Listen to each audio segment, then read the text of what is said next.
funny one for you. Okay. I have found characteristics associated with cultic groups by these two dudes whose names I can't pronounce. And I thought I would ask you these questions and you would say if they fit the Mormon Church or Okay. not. So, I feel like most of them probably are, but we'll ask the questions anyway. These two guys are P.H.Ds. So Okay, so they're educated. I'm not just reading something from some dude named Bob on the internet. Oh, Bob on the internet's my favorite person on the internet. Anyway, Love so Bob. if you compare these patterns to the situation you were in or a family member was in, this list may help you determine if there is a cause for concern. Bear in mind this is not meant to be a scale of a cult or definitive checklist, but I really wanted a definitive checklist. I can't find one. But Okay. it's more of a diagnostic instrument.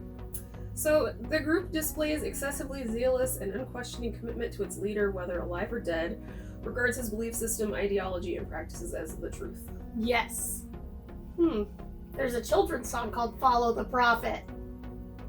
I could sing it, but you don't want that. Look it up. It's frightening. Questioning, doubt, and dissent are discouraged. Definitely. There was a talk where one of the general authorities said, don't doubt your faith, doubt your doubts. So, there's that. Mind-altering practices such as meditation, chanting, speaking in tongues, denunciation sessions, and work routines can be used in excess to suppress doubts about the group and its leaders. I've heard such things happen in the temple. I've never been. Well, for the chanting. I've been for other things. We can talk. We can discuss that at a later date.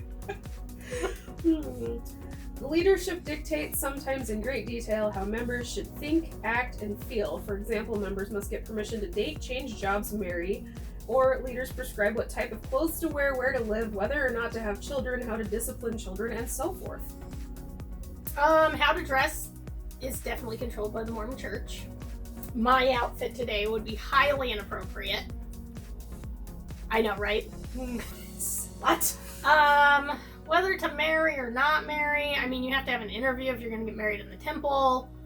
But if you go to Vegas and get married, I mean, they're not going to tell you to not be married. So, meh. But if you go to Vegas, are you sealed forever? Well, there's a temple there, so it depends on, okay. I mean, if you get married by an Elvis impersonator to drive through, you're not sealed forever. Although that sounds like a lot more fun. It does.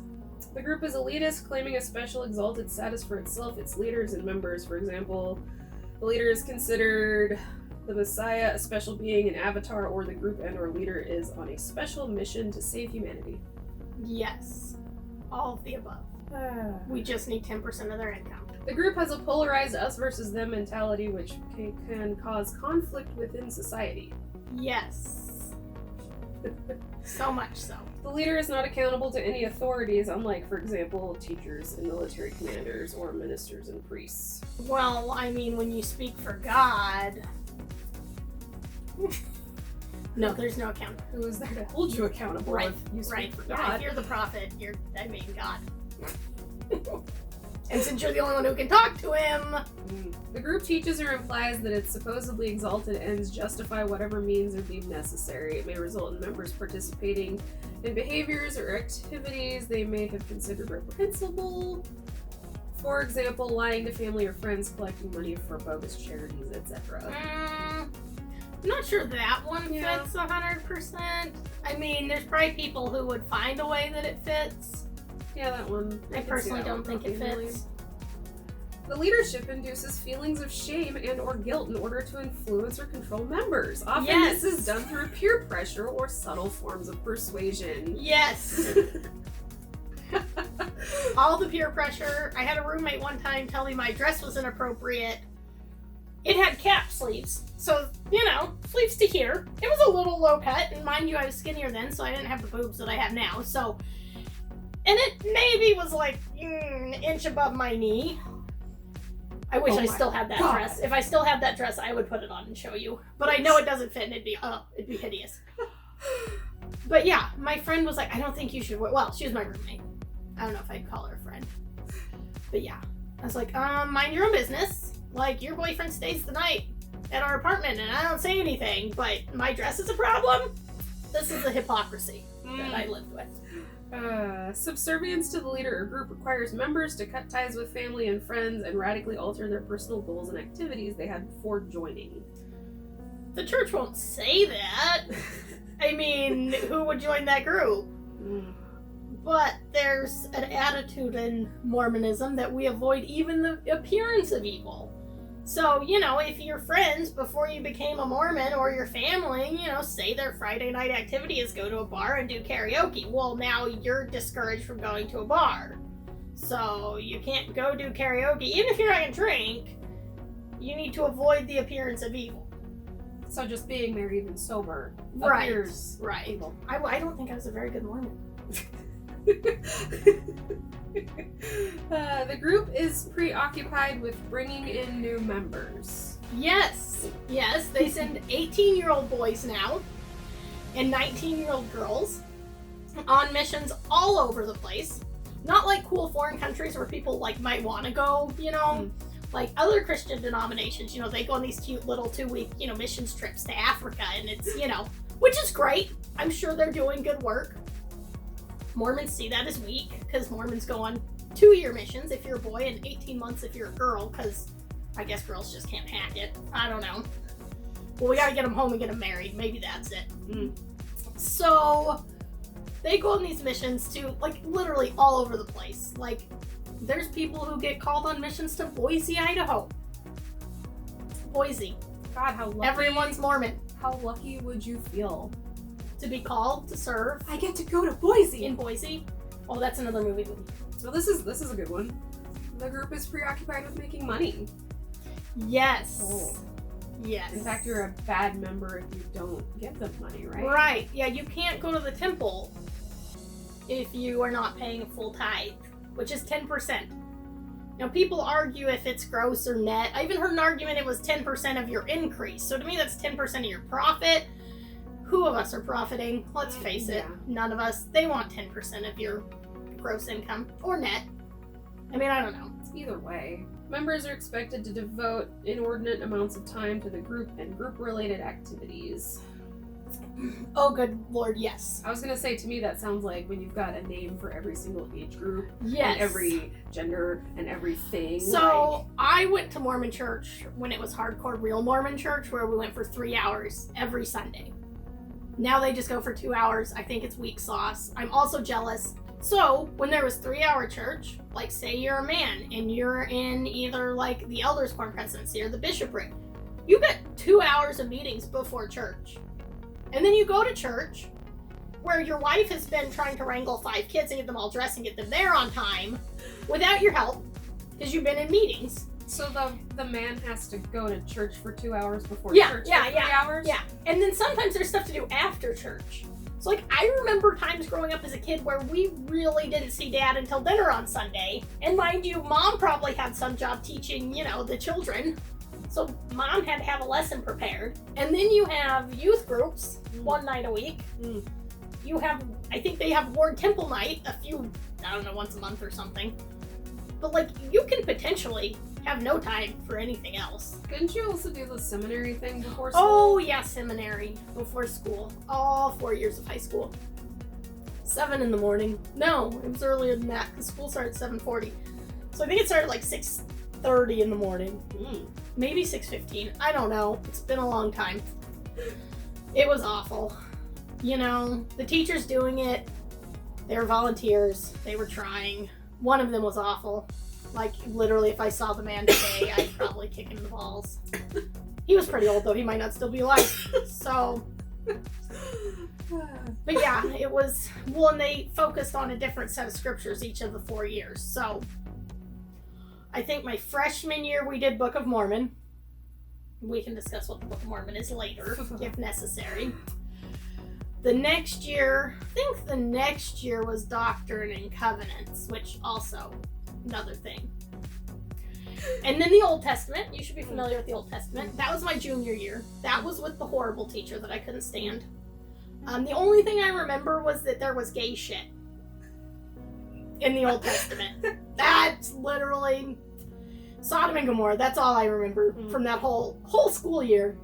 That's your one takeaway? Well, That, and he was shitting on people with mental illness. We can say shitting on the YouTube, right? Yeah. Okay. I don't know about the YouTube. Yeah. So, he also got, I don't know, he made me mad because he was talking about mental illness, how if you were depressed, you just didn't love Jesus enough. And I'm like, no, there's something physically wrong with your brain. You need medication. Because I grew up with people who took medication and were, I'm on medication. much better for it. So I kind of tried. I don't love Jesus enough. Maybe that's it, Diana. Do I need more Mormon Jesus? Maybe we've solved your problem. Anyway, I'd rather take a pill. I know it's easier. Quite frankly, let's face it, taking a pill is much easier. So I kind of tried to stand up to him, and he shut me down because, I'm a girl. I was going to say, you're a woman. I'm a woman. I know, how dare I have an opinion, you right? talk to a man. I know, how dare I.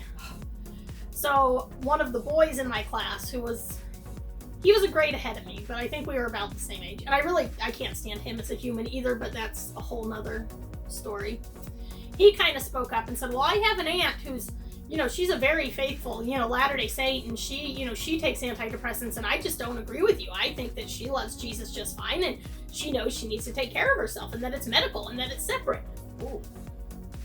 Yeah. The teacher kind of stopped after that, but my parents were not pleased. Oh, your parents found out about it? Oh, yeah, because I told them about it. Okay. Because I'm like, this is crap. Okay. I thought maybe he told your parents. No. Okay. That's better. I mean, that would have been great, though. Because, yeah. Sally, talk to me today. I'm pretty sure my mom would have lost her shit. Members are encouraged to live and or socialize only with other group members. Yes and no. I was going to say, you have to socialize with non-group members to get more group members. Right. And where we live, there's a decent amount of Mormons, but there's not so many that you could really realistically only associate with Mormons. Yeah, it's not like southern Idaho and Utah where you look across the hillside and just see the spires of the churches on every block. Correct. We have, let's see, I can think of 3 church buildings in our town, 2 in the neighboring town. So, that's a fair number. There's a fair amount, but not, like, a ton. So, you have to, they want you to share the gospel. So, share the gospel with your non-Mormon friends and, try to bring them to activities and such and such. But, if you were to, they would only encourage you to date or marry within the faith. Or flirt to convert. Would you like me to flirt with you and convert you, Diana? You're not modest enough, and modest is hottest. Ah, fuck. Modest is hottest. I'm failing at being the hottest today. So when you're 20-something, 19, 18, whatever, were you in singles ward? Is that? Yes. So when I lived in Montana, I went. You went to a singles ward? A couple of times. I went to activities. And I didn't really. Sorry. Well, I was in photography school and I only had one friend my age, and she was. I think you're just drawn to us Mormons. I guess. But all I remember is I wore a sweater that was high-necked that she gave me because I am not traditionally LDS appropriate. I feel like this is the most modest I've ever seen you. And I'm wearing a meth shirt, so that says something. And lastly, the most loyal members, aka the true believers, feel there can be no life outside the context of the group. They believe there's no other way to be and often fear reprisal to themselves or others if they leave or consider leaving the group. Well, I feel like the real true believers would never think of leaving. Right. But the rest kind of hit the nail on the head. Yeah. I know reading things that Bible thumping, is that what you call real hardcore Mormons? Well, I in the various ex-Mormon groups and Reddit and such, they call them TBM, which are true blue members or true believing members, true believing morons. However you want to look at it. Because I feel like those ones, you read comments and they see something ex-Mormon or anti-Mormon and they're like, you just need to blah, blah, blah. I feel like they would never ever consider leaving because they've been right into it where they don't have any understanding of it being wrong. Right. Or creepy. Right. Because that's where I'm at. I think a lot of it's creepy. it's hard for me still to think of it as creepy because I grew up with it. Yeah. So, like, it was how it was. Like, the further removed from the church I am, I think, yeah, it's weird. Mm-hmm. But it doesn't creep me out because it's like, meh, it's weird. Like, Yeah, the outside perspective is interesting. Yeah. So, based off of these, how do you think it fits? I mean, I think it fits pretty well. I don't want to be someone who calls it a cult Yeah. because I do love my family Yeah. that are still in the church. But, you know, I feel like they're smart people and they'll either figure it out or they won't, and that's up to them. Well, and I mean, cult itself doesn't have to be a negative necessarily. Well, that's true. Word. I mean, it's just like to me, it's like being totally indoctrinated into something, Mm-hmm. and not, Yeah, I would agree with that. you know, seeing any other way as being okay, kind of. Yeah, I would agree with But that. I mean, I could almost say that most religions Mm-hmm. are cults, but I wouldn't say it's like, you know, drink the Kool-Aid. Not like Jim Jones, Waco type shit. Yeah, not quite. I was gonna say go to the celestial planet with the aliens, but then you kind of get a little creepy with that in there. So, yeah. I don't know. I just thought it was kind of an interesting list that these Ph.D. dudes put together. I And, mean, I appreciate smart Then people. the fact so, you know, it fits. It's interesting. it does fit. It is interesting. Because the Latter-day Lesbian podcast is very It's great. I pro love those cult. ladies. Cult word, Yes. which I can't hate on them for calling it that. Because No. being a never Mormon, I kind of see it culty. Yeah. But what do you do? You steer clear of cults. Because they are no joke.